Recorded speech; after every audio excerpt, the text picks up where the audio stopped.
আম্মু মারা গেছে। আমার দিচ্ছে যায় যে আমার মামা আছে, আমি মারা গেছি, আমার যা মারা গেছে। তবে এরকম বড় বড় উদ্যোগ নেওয়ার এবং মানুষের অসহায় দরিদ্র মানুষের পাশে দাঁড়ানোর তৌফিক দান করেন এই আশা ব্যক্ত করে। তাদের অনেকেই দৃষ্টিহীন, পৃথিবীটা তাদের পুরোটাই অন্ধকার। কেউ কেউ চোখের আলোয় পৃথিবী দেখলেও বয়ে বেড়াচ্ছেন আজন্মের শারীরিক অক্ষমতা। আবার কারো স্নেহভরা নিষ্পাপ মুখ ভালোবাসা জাগালেও সেই মুখে কথা নেই। সিলেটের এমন ১৩০ শারীরিক ও বাক প্রতিবন্ধী শিশুকে ভালোবাসার ঈদ উপহার দিয়েছে পুলিশ নারী কল্যাণ সমিতি পুনাক। সোমবার সন্ধ্যায় পুনাক নেতৃবৃন্দের এমন হৃদ্যতা পেয়ে আনন্দের বাঁধ ভাঙা অভিব্যক্তি সুবিধাবঞ্চিত এসব শিশুদের। যারা এই আয়োজনটা করেছেন আয়োজকদের আমাদের অন্তরের অন্তঃস্থল থেকে ধন্যবাদ জানাচ্ছি এবং তাদের জন্য আমরা দোয়া করতেছি যেন ওনারা প্রত্যেকবারই যেন আমাদের মতো সুবিধাবঞ্চিত মানুষের জন্য যেন এভাবে আয়োজন করতে পারেন।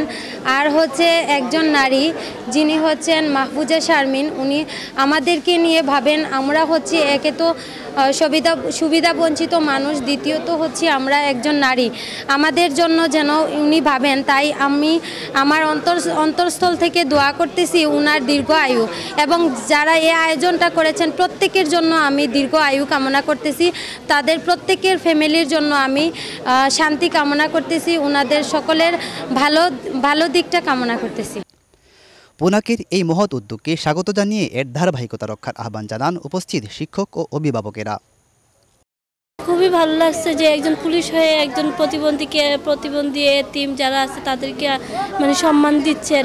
আমরা খুবই খুশি। এরকম যদি পাই তাহলে আমরা অন্তত আর্থিক অবস্থা একটু হেল্প পাবো আর কি। এদিকে সুবিধাবঞ্চিতদের সেবা দিতে পেরে উচ্ছ্বসিত পুনাকের সদস্যরা। বিসমিল্লাহির রহমানির রহিম। আজকের এই ঈদ উপহার বিতরণ ও ইফতার অনুষ্ঠানে পুনাকের কেন্দ্রীয় সভানেত্রী জনাব জিশান মির্জার সৌজন্যে আয়োজন করা হয়েছে। এই অনুষ্ঠানে উপস্থিত আছেন জনাব মোসাম্মদ উম্মি কুলসুম, উপদেষ্টা সিলেট পুনাক জেলা, উপস্থিত অন্যান্য সকলে এবং আজকে যাদেরকে নিয়ে এই অনুষ্ঠান সুবিধাবঞ্চিত এবং বিশেষ শিশুরা এবং সাংবাদিক ভাইসহ সকলকে শুভেচ্ছা জানাই। সারা দেশে পুনাক বিভিন্ন ধরনের সেবামূলক ও সহযোগিতামূলক কার্যক্রম চালিয়ে যাচ্ছে। তারই অংশ হিসাবে এই আয়োজন। পুনাকের কেন্দ্রীয় সভানেত্রীর সৌজন্যে এই আয়োজন সিলেট পুনাক করতে পেরেছে, সেজন্য আমাদের মধ্যে অন্যরকম ভালো লাগা কাজ করছে। পুনাক কেন্দ্রীয় সভানেত্রীকে অসংখ্য ধন্যবাদ।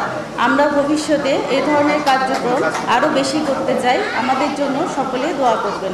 পবিত্র রমজান ও আসন্ন ঈদ উৎসবের প্রাক্কালে এমন আয়োজনে গর্বিত পুনাক। ভবিষ্যতে এমন মানব কল্যাণমূলক কাজ করে যাওয়ার প্রত্যয় সংগঠনটির।